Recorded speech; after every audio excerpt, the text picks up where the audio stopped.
शरद पवार को सुप्रिया सूले की चिट्ठी, बागी नेताओं पर एक्शन के लिए चिट्ठी लिखी है सुप्रिया सूले ने। अजीत पवार पर कार्रवाई के लिए चिट्ठी लिखी गई है। सुनील तटकरे पर एक्शन के लिए चिट्ठी लिखी गई है। हम आपको बता दें कि सुप्रिया सूले एनसीपी की कार्यकारी अध्यक्ष हैं और उन्होंने ये चिट्ठी अब शरद पवार को लिखी है कि जो एनसीपी के ये बागी विधायक हैं, इनके खिलाफ कार्रवाई होनी चाहिए। उसमें अजीत पवार का नाम सबसे पहले है। सुनील तटकरे पर भी एक्शन के लिए चिट्ठी लिखी गई है। सुप्रिया सूले ने ये चिट्ठी लिखी है शरद पवार को।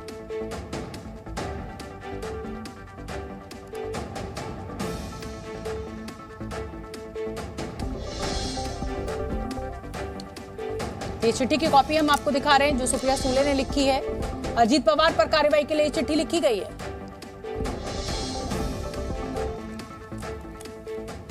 शरद पवार से बगावत कर महाराष्ट्र की शिंदे सरकार में उप मुख्यमंत्री बनने वाले अजीत पवार को एनसीपी के सांसद अमोल कोल्हे ने एक बड़ा झटका दिया है। कल तक जो अमोल कोल्हे अजीत पवार के शपथ ग्रहण समारोह में मौजूद थे, आज वो ट्वीट कर कह रहे हैं कि वो साहिब यानी शरद पवार के साथ हैं। ये देखिए, आपको तस्वीर भी दिखा रहे हैं हम, नारंगी रंग की कमीज के साथ जो खड़े हुए हैं अमोल कोल्हे, वो कल तक शरद पवार का साथ छोड़कर अजीत पवार के शपथ ग्रहण समारोह में दिख रहे थे और अब आज ट्वीट कर कह रहे हैं कि वो साहिब के साथ है, यानी शरद पवार के साथ है। और इस वक्त महाराष्ट्र की सियासत में सबसे बड़ा सवाल यह है कि अजीत पवार का अगला कदम क्या होगा। शाम 5 बजे उनकी प्रेस कॉन्फ्रेंस होनी है। क्या वो प्रदेश एनसीपी की ओर से अयोग्यता नोटिस पर पलटवार करेंगे? तो इंतजार यही है। आज फडणवीस से मुलाकात करने भी पहुंचे हैं अजीत पवार। प्रफुल्ल पटेल, छगन भुजबल भी उनके साथ थे। देखिए, बुके देकर स्वागत भी किया देवेंद्र फडणवीस ने। अब महाराष्ट्र में 2 उप मुख्यमंत्री हैं और अजीत पवार के लिए तो कहा जाता है कि मुख्यमंत्री कोई भी हो, महाराष्ट्र में उप मुख्यमंत्री जो है वो अजीत पवार ही होते हैं। शरद पवार के भतीजे अजीत पवार ने एनसीपी को 2 हिस्सों में तोड़ दिया और खुद उप मुख्यमंत्री की कुर्सी संभाल ली। अजीत पवार के साथ एनसीपी के 8 विधायकों ने मंत्री पद की शपथ ली है, जबकि दावा किया जा रहा है कि उनके साथ 40 विधायकों का समर्थन है। तो वहीं शरद पवार गुट कह रहा है कि सिर्फ 9 विधायक ही गए हैं। तो दोनों गुट अपना अपना दावा पेश करते हुए अजीत पवार कह रहे हैं कि भाई उनके साथ ज्यादातर विधायकों का साथ है। इधर शरद पवार कह रहे हैं कि सिर्फ 9 विधायक गए हैं। जयंत पाटिल ये कह रहे हैं कि 44 विधायक शरद पवार के साथ हैं।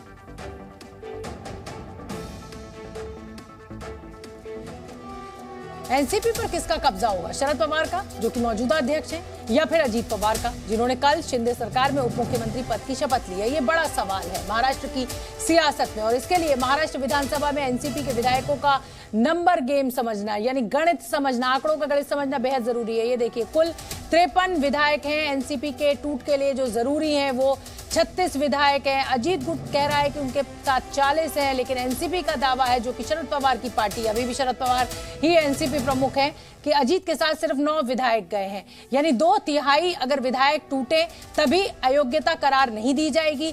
नहीं तो ये रूल है चुनाव आयोग का कि अगर 2/3 से कम विधायकों को तोड़ा गया है किसी भी पार्टी से, तो फिर उनकी मान्यता रद्द की जाएगी।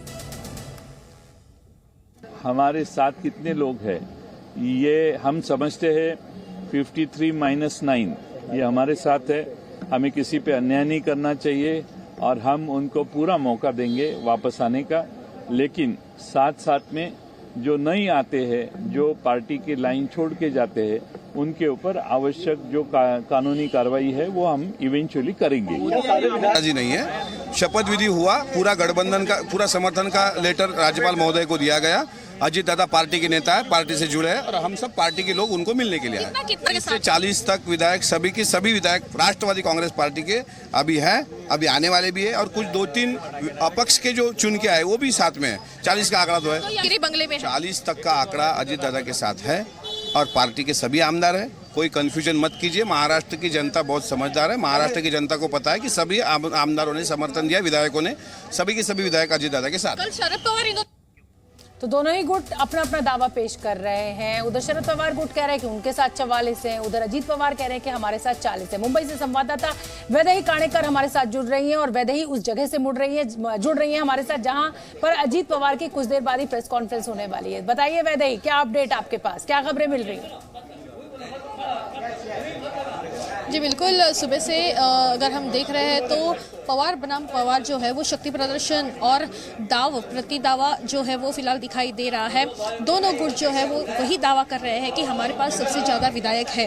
एक तरफ जो है वो अजित पवार का कहना है, अजित पवार के गुट से कहना है कि उनके पास 40 से 42 जो विधायक है वो उनके सपोर्ट में है, यानी 2/3 से ज़्यादा एमएलए जो है वो उनके सपोर्ट में है। दूसरी ओर शरद पवार का ये कहना है कि 44 एमएलए जो है वो उनके संपर्क में है, क्योंकि जो विधायक वहाँ शपथ विधि के लिए गए थे वो उनको इस बारे में पता नहीं था कि शरद पवार का उन्हें सपोर्ट है या नहीं। उन्हें झूठ कहा गया था जिस वजह से वो सारे एमएलए वहाँ पर गए थे, लेकिन उनमें से कई सारे एमएलए जो है वो फिर लौटना चाहते हैं।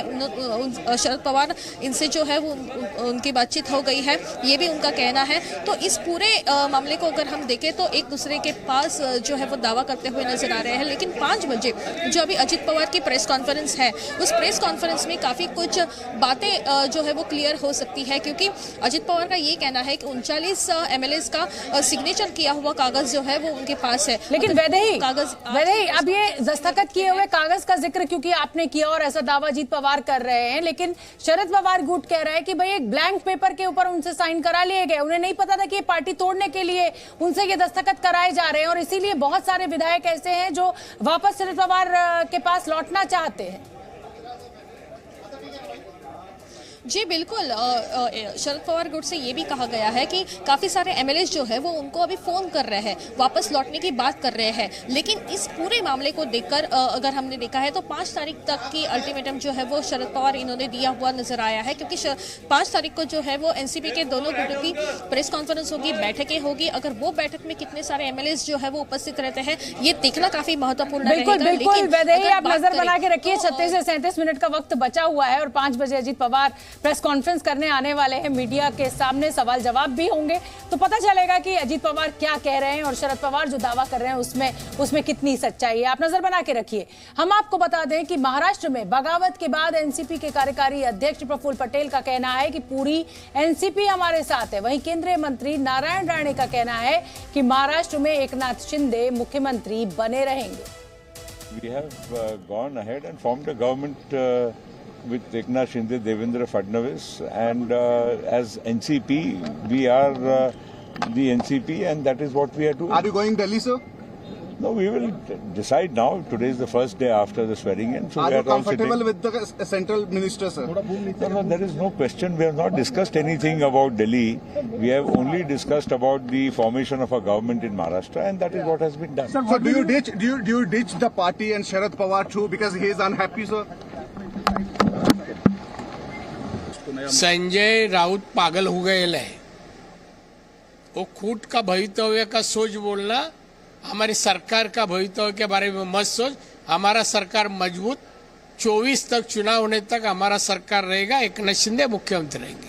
तो यहाँ गौर करने वाली बात यह है कि प्रफुल्ल पटेल से जब शरद पवार को लेकर सवाल पूछा जाता है तो वो मीडिया से बात नहीं करते, अपनी गाड़ी का शीशा ऊपर चढ़ा लेते हैं। उधर एनसीपी में टूट के बाद दिल्ली दफ्तर से प्रफुल्ल पटेल की तस्वीरें हटा दी गई हैं। एनसीपी छात्र मोर्चा अध्यक्ष सोनिया दुहन ने नाराजगी की वजह से प्रफुल्ल पटेल की तस्वीर हटा दी है। ये तस्वीर भी हमें मिलने लगी है। दिल्ली में एनसीपी दफ्तर से प्रफुल्ल पटेल की तस्वीर हटाई गई क्योंकि प्रफुल्ल पटेल जो है वो अजीत पवार और छगन भुजबल और तमाम विधायकों के साथ शामिल हो गए हैं।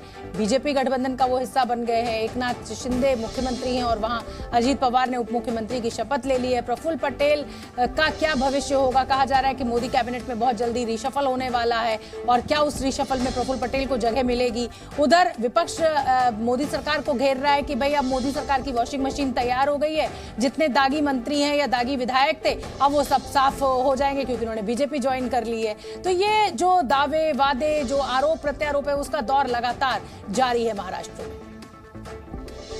दरअसल ये तस्वीरें नाराजगी की वजह से हटाई गई हैं। एनसीपी छात्र मोर्चा अध्यक्ष सोनिया दुहन से बात की जी मीडिया संवाददाता तरुण कालरा ने, सुन लेते।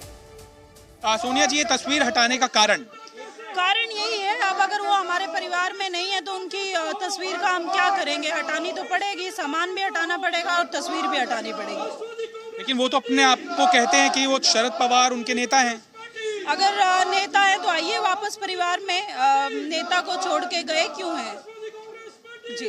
और मेरा एक बात कहना है, देखिए हमने भी हमेशा प्रफुल्ल पटेल साहब में एक बड़े की इमेज देखी, अपने लीडर की इमेज देखी है। हमें भी बहुत दुख हो रहा है कि वो गए हैं, लेकिन परिवार को छोड़ के गए हैं तो उनको देखिए हम कैसे उनकी फोटो रखें और कैसे हम उनकी जय जय बोलें।